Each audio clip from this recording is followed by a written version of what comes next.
this right here. I bring you fire. Okay, we're out here with the continuing saga of the Armadillo files. And I thought I'd try to make a video here with give you a little rundown of what we've done already. You need to go back and watch those other videos and to get more of an idea of what's going on here. But this is a 82 GMC Caballero. We bought it barely running, drove about 20 miles, spitting and sputtering, and we made it home in it. And we've seen the radiator cradle was rusted out on this thing when we bought it, and so we got another one, and we're working on that. So we took the whole front end off. These things snowball. If you work on cars and do these kind of projects, you're familiar with this. And while we had it apart, very well, let's doctor up this motor here a little bit. We put a new starter on it, new one-wire alternator, new fuel pump, new belts and hoses and stuff like that. We're trying to make it good and dependable. Oh yeah, we got some shipping issues. We're waiting on the radiator and stuff like that. And we've had we're going to turn this into a 6-month shutdown, looks like. We're working on some wiring issues here, doing away with some stuff that we're not going to be needing, and completing that little heater box conversion. But I want to tell you about Randy. There was a stray dog showed up here one time who was pregnant, and she had pups, and Randy was born in this garage not far from where he's laying right there. And buddy, he stays in the garage. He comes in when I come in, he leaves when I do. He puts in more time in the garage than anybody, I believe. But that's the story about Randy. May the force be equal to mass times acceleration, or something like that. Hey, we have made some progress. We got the door back on it. Look how cockeyed he looks, Peppa. Brand new door panel. But look at the rest of the car. Good hands, though. Hey, while we're waiting on parts to come in, let's have a little fireside chat. You guys remember the 80s? I sure do. And if you do, you're old, just like me. We're going to make this car kind of an 80s theme. This might be a car that you ended up with in the late 70s and early 80s, something like this. You didn't have a whole lot of power, maybe you was in high school, and you just wanted to kind of soup it up a little bit, as they used to say. So you'd put a cam in it, an aluminum intake, stuff like that. Just try to do anything to get a little bit more power out of it. Then you had a lot of influences here. This is a movie I like, Christine, guy fixes up a car. I believe it's more of a car movie than it is a horror movie.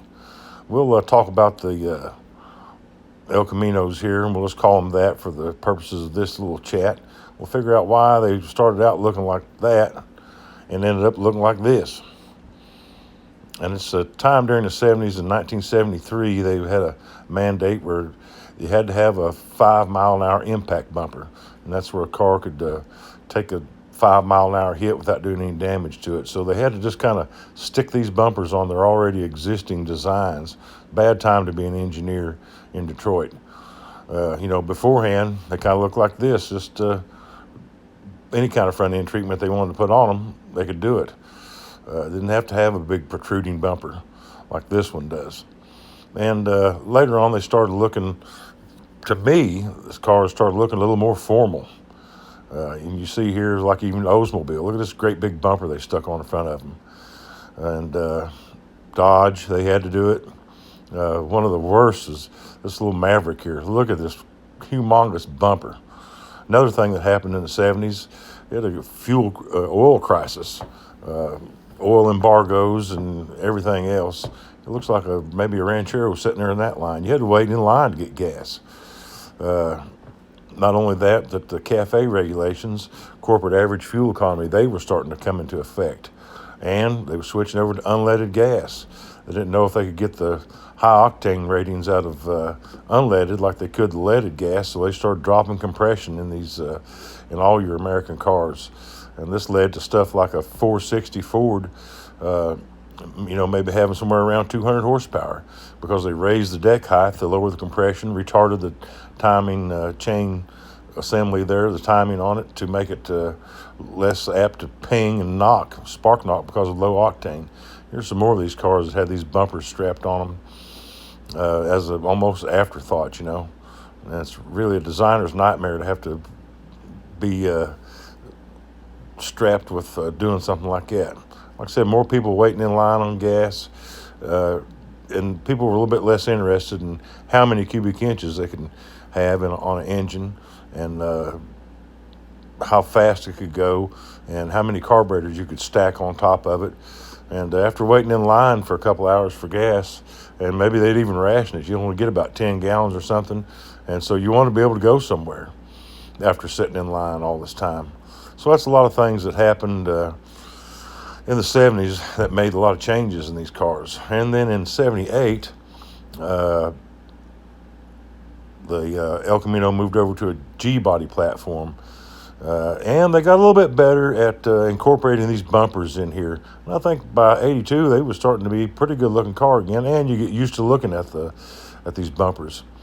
So that's kind of the story of how they went from something like this. It might have had a big block and a 12-bolt rear end to something like this. That 5.0 V8 was the best you could get, and a 7.5 10-bolt rear end. So they lost a lot of power, and again, this is the theme of this car, is this would be a car that a teenager would have in the 80s, and just try to do a little bit what they could with it. Put a set of wheels on it, try to hop it up some. And it looks like we've got some stuff back from shipping. Yes, sir. Got that radiator cradle supports we were looking for, the little rubber mounts go on there, radiator, and got one fan on it. I need to put another one on there, but I give out for the day. But that's where we're going with this project, and I think we've got it on a downhill drag now. We're starting to put stuff back together more than we are taking stuff apart. But stay tuned, and we'll see what happens next.